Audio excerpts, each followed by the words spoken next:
ఆడబిడ్డలు అంటే మేలు కోరాలి కానీ కీడు కోరరు. కానీ కొందరు ఆడబిడ్డలు ఉంటారు, పెడితే పెళ్ళి కోరుతారు, పెట్టకుంటే సావు కోరుతారు.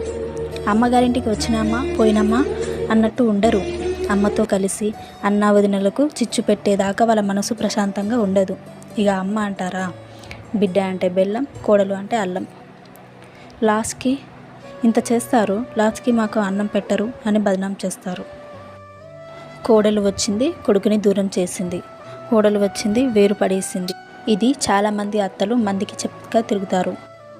కానీ నిజానికి బయట నుండి ఒక ఆమె వచ్చిందంటే ఆమె నా సొమ్ము తింటుంది అని వాళ్ళకి అనిపించి వేరు పడేస్తానన్నా వాళ్ళ సొమ్ము వాళ్ళే తింటారు, మా సొమ్ము మేమే తింటాం అన్నట్టు వాళ్ళకి అనిపించి వాళ్ళు వేరు పడేస్తారు. కొడుకు కోడలు ముచ్చట పెట్టుకున్నా ఓర్వరు, కొడుకు కోడలికి ఏమన్నా తెచ్చినా ఓర్వరు. ఇంత మాత్రానికి పెళ్లి చేసేది ఎందుకు?